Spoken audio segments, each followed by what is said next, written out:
So, you're listening to MF Doom or Isaiah Rashad, and you're like, man, these are great, and you want to make it yourself. So you go to FL Studio and you open it up, and guess what? You can't. You just can't. You don't know how. You're dumb. It's okay. We've all been there, but I'm going to show you how to not be there. So first off, you always got to start with the Rhodes. So I'm just going to pull up a Rhodes here.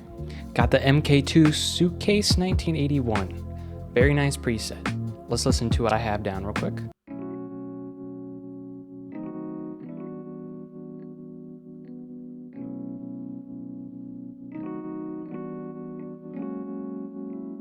So I'm just playing pretty simple here. Got a B minor with a passing chord on the D sharp diminished to the E minor, which is just a 1-4. And then same thing, and then at the end of the bar here, it's just an 5 back to the 1, which you don't really see in the scale, but you use it because it gives tension. And that's what you want in these samples, is a lot of tension. All right, to the bass. Let's listen to that real quick.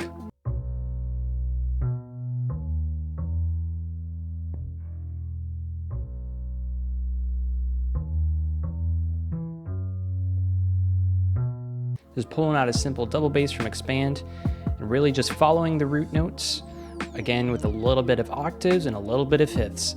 All the effects you need for a bass, a little bit of EQ, a saturation, which I use Chow Tape Model, and a limiter just to squash it down a little bit. All right, I always, after I do Rhodes and basses, you always add the high string. Let's see what it sounds like real quick.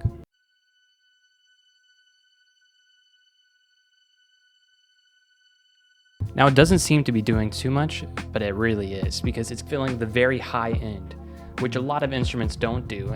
So if you have something on the very high, it fills that space, which is very good. Now after that, that's kind of like the basis of everything that you need. After that, you're just adding little embellishments. The main embellishment I added was this piano.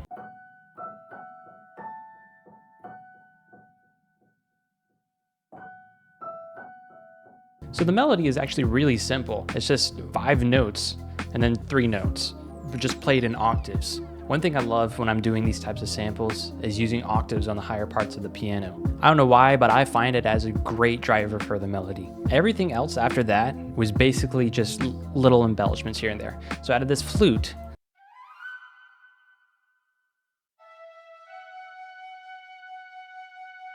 I went to Opus East-West Symphonic Orchestra Woodwinds, and I picked out the solo flute here, and kind of the same thing I did for the violins in the second half. I just thought that slide up from the violin sounded perfect. Again, from the East-West Symphonic Orchestra strings. Goodness. Go to the solo violin and the effects, and it's just the 5th slide up. So good. I'm telling you, you need to get this. If they want to sponsor me, please do. And for the rest of the strings, I just filled it out with some trills. It doesn't sound like it's doing a lot, but I promise you it's doing a lot for the melody. After that, I just added some voices.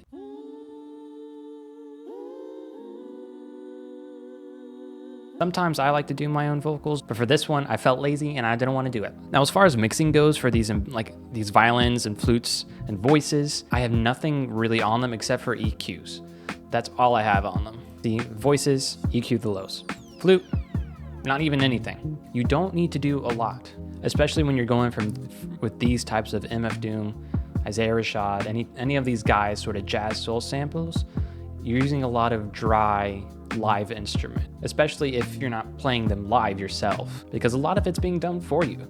And that was pretty much it for this sample. I really like this type of sample because it has not a lot going on. What really brings the sample to life is what it doesn't have, because there is a lot of space in here. There's a lot of room for the drums. There's a lot of room for rappers, singers. So simplicity really is key. And that's your lesson for today. All right, and then you just export it, drop it a semitone, and this is what you got, baby.